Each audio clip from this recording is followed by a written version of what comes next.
Hi friends, நான் லாவண்யா பேசுகிறேன். இன்றைக்கி டேவே 4:30க்கே என் பையன் என்னை எழுப்பிட்டான். அதனால் ஒரு விண்டோலேருந்து ஒரு வியூ எடுத்தாச்சு. செம்ம ரவுண்டாக பளிச்சுன்னு தெரிஞ்சிச்சு. சரி உடனடியாக கிச்சன் போயாச்சு. அவனை தூங்க வச்சுட்டு கிச்சன் ப்ரான்ஸ் செய்யலாம் அப்படின்ட்டு இன்றைக்கி வெங்காயம், பூண்டு, இஞ்சி பூண்டுலாம் போட்டு நல்லா வதக்கிட்டே இருந்தேன். நல்லா பூண்டு வெங்காயமும் பூண்டும் நல்லா ரோஸ்ட் ஆகணும். ஏன்னா பூண்டு நல்லா வேகணும். மோஸ்ட்லி ப்ரான் இது கிரேவியில் பூண்டு போட்டால் நல்லாயிருக்கும். பூண்டு ஆன்டிபயோட்டிக்கும் கூட. டெய்லி ஒரு பல் பூண்டு எடுத்தால் கேன்சர் வராது அப்படின்னு சொல்லுவாங்க. நல்லா வெங்காயம் வதங்கின பிறகு கொஞ்சம் தக்காளி போடலான்ட்டு பழுத்த தக்காளியாக போடணும். மோஸ்ட்லி பழுத்த தக்காளி போட்டால் தான் சீக்கிரமாக அந்த தக்காளி வேகும். நம்ம கொஞ்சம் ஹை ஃப்ளேமில் வச்சு தக்காளி நல்லா கிண்டி விட்டுட்டே இருந்தேன். தக்காளி நம்மளுக்கு சீக்கிரமாக வேகணும் அப்படின்னா நம்ம என்ன பண்ணோன்னா கொஞ்சம் கல்லுப்பு போட்டுக்கிட்டோம். நானும் கொஞ்சம் கல்லுப்பு போட்டு தக்காளி வெங்காயம் வேகட்டும் அப்படின்னு சொல்லிட்டு கொஞ்சம் க்ளோஸ் பண்ணி வச்சுட்டு போயிட்டேன். அப்புறமா திறந்து பார்த்தா கொஞ்சம் அப்படியே நல்லா வெந்துருச்சு. அதுக்கப்புறம் ப்ரானை போட்டு கிண்ட ஆரம்பிச்சாச்சு. இது கடல் இறால் சொல்லுவாங்க. சீ ப்ரான் கொஞ்சம் பெருசு பெருசாக இருந்துச்சு. நல்லாவும் இருந்துச்சு. ப்ரான் சீக்கிரமாக வெந்துடும். ஒரு 3 to 5 மினிட்ஸ் வெந்துடும். ப்ரான் நல்லா வெந்த பிறகு என்ன பண்ணேன்னா கரம் மசாலாவை எடுத்து கொஞ்சம் போட்டேன். ஒரு ஸ்பூன் போட்டிருப்பேன்னு வச்சுக்கோங்களேன். மோஸ்ட்லி கரம் மசாலா அதிகமாக போடாதீங்க. கரம் மசாலா அதிகமாக போட்டிங்க அப்படின்னா பட்டை ஸ்மெல் வந்துக்கிட்டே இருக்கும். ரொம்ப ஸ்மெல் இருக்கும். திகட்டு சாப்பிடும்போது கொஞ்சமாக கரம் மசாலா யூஸ் பண்ணுங்கள். ப்ரான்றது கொஞ்சமாக போட்டாவே போதும். கண்டிப்பாக ப்ரான் நீங்கள் வீக்லி ஒன்ஸ் அப்படி இல்லைனா மந்த்லி 2 ஆச்சு சாப்பிட்டா உங்களுக்கு ரொம்ப நல்லது. ஏன்னா கால்சியம் சத்து அதிகமாக இருக்கும். கண்டினியூஸாக அப்படியே வதக்கிட்டே இருந்தாச்சு. வதக்கிற சைட்லேயே கேமரா அப்படியே வச்சுட்டு நான் போயிட்டு சாப்பாடுக்கு ரெடி பண்ணலாம் அப்படின்னு சொல்லிட்டு குக்கர் ரெடி பண்ணி குக்கரை மேலே வச்சாச்சு.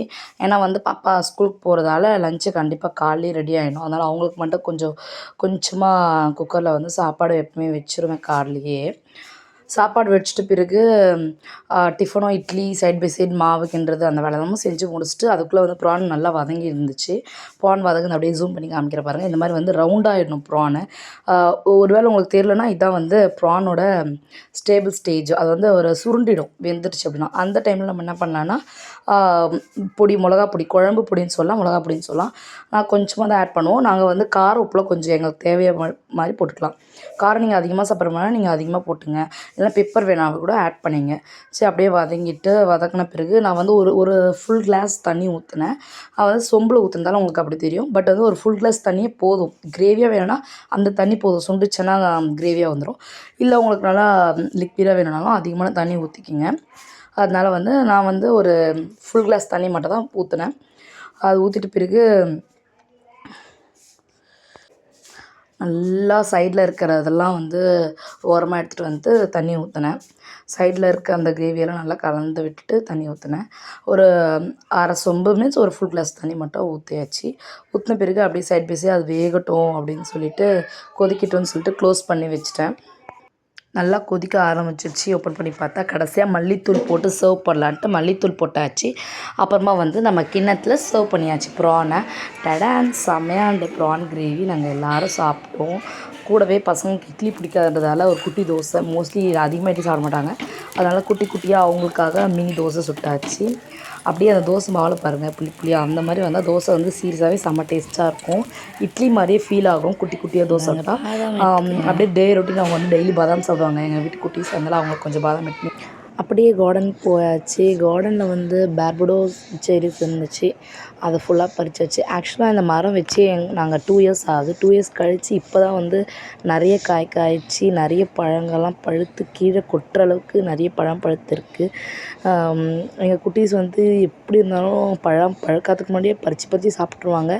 ஒரு கோயிலுக்கு போயிட்டு ஒரு 1 டே கேப்பில் நிறைய பழம் பழுத்துருக்கு. இந்த பார்படோஸ்க்கு இன்னொரு நேமும் இருக்குது. யாராச்சும் தெரிஞ்சால் கமெண்ட் பண்ணுங்கள். ஆக்சுவலாக இந்த செடி மரமாக மாதிரி நேரமும் வளர மாட்டுது. அப்படியே லெமன் செடிலாம் மாதிரி இருக்குல்ல அந்த மாதிரி தான் வளருது. எங்கள் குட்டீஸ்லாம் செம்ம ஆர்வமாக இதை பறிக்கிறேன் அதை பறிக்கிறேன் அப்படின்னு கேமரா அசிச்சு பறிச்சுட்டே இருந்தாங்க. குட்டீஸ் அப்படியே ஜாலியாக பறிச்சுட்டு இருந்தாங்க. அவங்களும் அந்த பவுல் ஃபுல்லாக பறிச்சுட்டு இருந்தாங்க. ஆக்சுவலாக இந்த பழம் கொஞ்சம் ரொம்ப சோறாக இருக்கும், புளிப்புத்தன்மையாக இருக்கும்.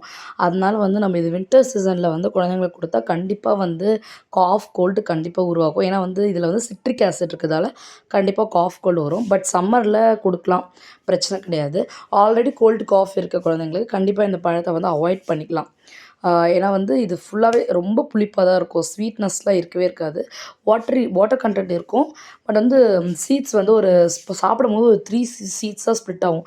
எங்கள் வீட்டு குட்டி அப்படியே குஷியாக அதை பறிச்சுட்டு வந்துட்டு அப்படியே மேடம் ஒரு ஒரே ரவுண்டெல்லாம் சுற்றிட்டு இதை அப்படியே காமிச்சிட்டு இருந்தாங்க. நான் அப்படியே தலைப்பிடிச்சு நிற்க வச்சு போய் முதல்ல வாஷ் பண்ணிட்டு வா சாப்பிட்லான்னு சொன்னேன். சரி தனியாண்டு போனாங்க. எங்கே எல்லாத்தையும் கீழே கூட்டிட்டு வாங்கன்னு கூடவே போயிட்டு நான் அப்படியே அதை வாஷ் பண்ணி கொடுத்த பிறகு நல்லா க்ளீனாக வாஷ் பண்ணாமல் டக்குன்னு அப்படியே எடுத்துக்கிட்டாங்கன்றதால சரி கூட நல்லா க்ளீனாக வாஷ் பண்ணி தரேன் அப்படின்னு சொல்லிட்டு க்ளீனாக நல்லா ஆக்சுவலாக வந்து டஸ்ட் இருக்குது எங்கள் வீட்டான கொஞ்சம் எம்சன் கொட்டி வச்சுருக்காங்க. அந்த எம்சன்லாம் பட்டிருக்கோம் அப்படின்னு சொல்லிட்டு நல்லா வாஷ் பண்ணிவிட்டு நல்லா க்ளீன் வாஷ் பண்ணிட்ட பிறகு முடிஞ்சிருச்சு. இந்த டே இப்படி தான் போச்சு. உங்களுக்கு எங்களோட சேனல் பிடிச்சிருந்தா லைக் பண்ணுங்கள், ஷேர் பண்ணுங்கள், சப்ஸ்கிரைப் பண்ணுங்கள். கண்டிப்பாக பெல் ஐக்கானை கிளிக் பண்ணுங்கள். எல்லாருக்கும் ஷேர் பண்ணி ஜாலியாக